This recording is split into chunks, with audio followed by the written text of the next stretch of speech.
Hello everybody, so in this video we will be looking at the LeetCode problem 198 house robber. So it is a medium level problem with quite a lot of likes. So the problem statement says that you are a professional robber planning to rob the house along a street. So each house has a certain amount of money stashed. The only constraint stopping you from robbing each of them is that adjacent houses have a security system connected. It will automatically contact the police if two adjacent houses were broken into on the same night.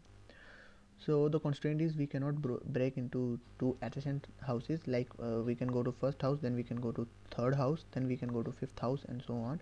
Or if I go to first house, then I can go to third house, then I cannot go to fourth house, I can go to fifth house or sixth house, but I can't go to the right next one.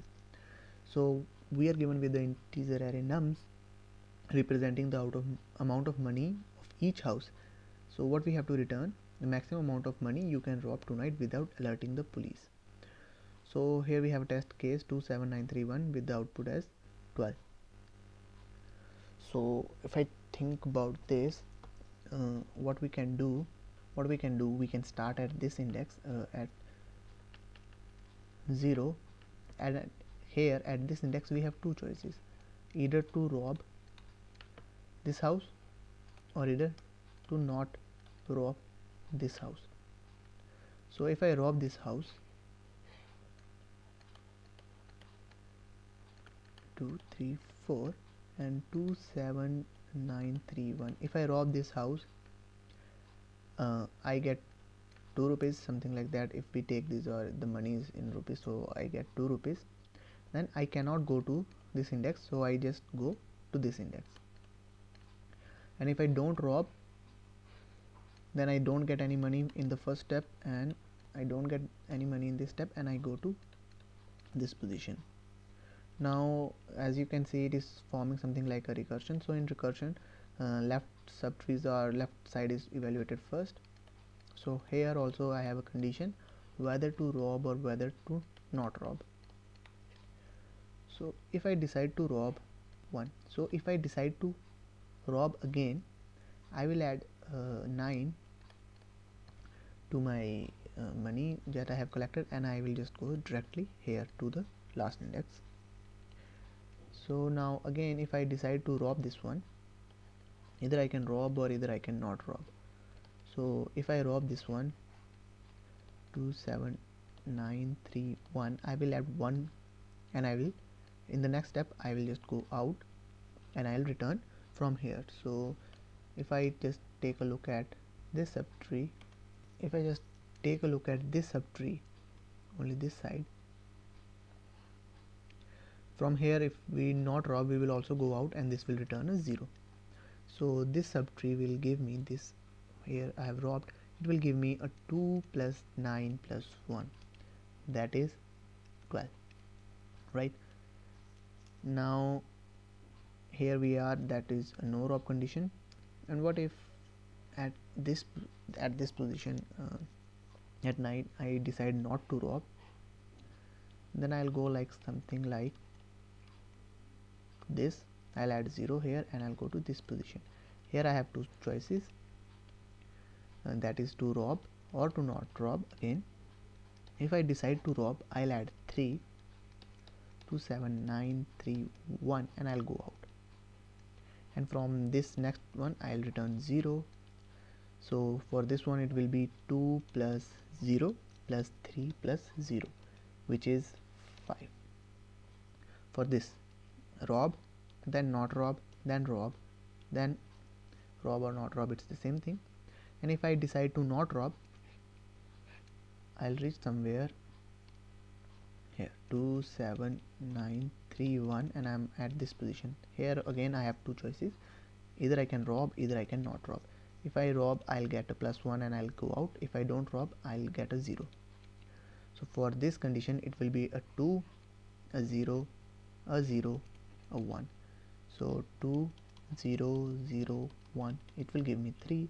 And for this 2 0 0 0, so 2 0 0 0, which will give me 2.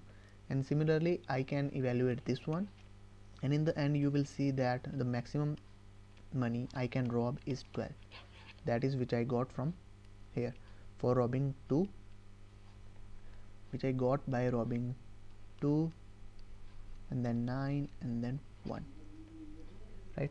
So as you can see, this is the recursive code. It is find a recursion tree, so we can use it. We can do this using recursion. So as I've started from the start, so I've passed, suppose I am passing index to my function with 0. So the base case is something like, if my index is greater than equal to n, what I'll do, first of all I'll return 0. If my index equals to n minus 1, so if I am reaching this last position somehow, it means I haven't taken let me just write it here, 27931. If I have taken this, I have robbed this house, I'll directly go out, okay? But if I am at a certain point, I'm reaching this last index, that means I haven't robbed this last house, so that's why I'm reaching here. So here I'll just return nums of index, right?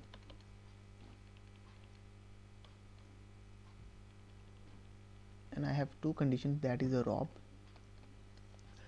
condition, that will be like nums of, I'll take into consideration nums of index, plus I'll call the function again passing index plus 2 and the values. And I have another condition that is not rob, in which I'll just do something like this and I'll pass index plus 1, right?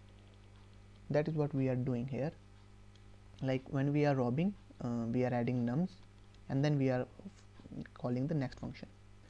Recursively we are calling the function, and if when we are not, then we are adding 0 and then we are calling the function on I plus 1, and here we are calling on I plus 2.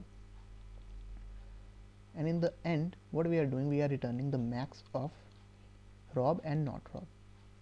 So return max of rob and comma not rob. Is not an efficient solution, I would say, because it's a brute force and we can optimize this solution using DP.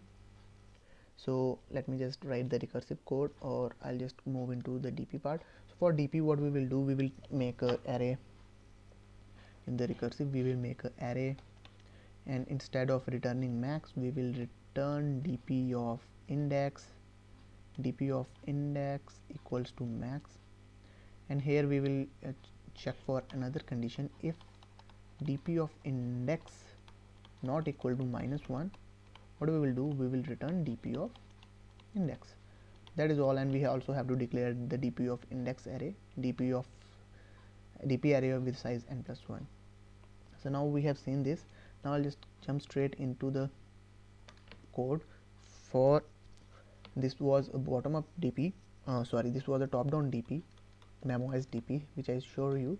Now I'll just jump into bottom up, that is tabulation, and I'll do it directly space optimized. Without space optimized, you can use a DP array and do all this stuff, and when you are using a top down, this base condition will become the base condition in the tabulation. So I'll just go and do it. So this was my array, so let me see, this was my array 2 7 9 3 and 1 0 1 2 3 4. So like this is my array with size this. So as the base condition, one of our base condition was, if my index was greater than or equal to n, I was returning 0. So I'll take a variable a with value 0, and if I am at this position, I can take this into consideration, right? So my b is nums of n minus 1. Then I'll start from here, I'll start iterating the rest of the array. And for the rest of the array, what I'll do, for the rest of the array, I'll take a variable c, and in that it will be, answer will be max of b if I take this, and for the next it will be, I will add this value. So for the next I will add this value, to this, right? If I take something like this, for theoretically we assume is 0, I took this one, then I cannot take this one, but if I take this one, then I can take this one. That is what we are doing. So a plus nums of I, and then my a becomes b and my b becomes c. For the next iteration, when I am here, this becomes a and this becomes b, right? And we will just move on like this till we end the loop, and in the end we will return c. So now let me just code this. So int n equals to nums dot size, I'll take variable a equals to 0, int b equals to nums of n minus 1, and I'll take int c for int of I is equal to n minus 2, I greater than equal to 0, I minus c is equal to max of b comma a plus nums of I, then a equals to b and b equals to c. In the end I'll just return c. Now let me just submit. As you can see, the solution is submitted and it is working pretty fine. So thank you for watching the video, and make sure to hit the subscribe button.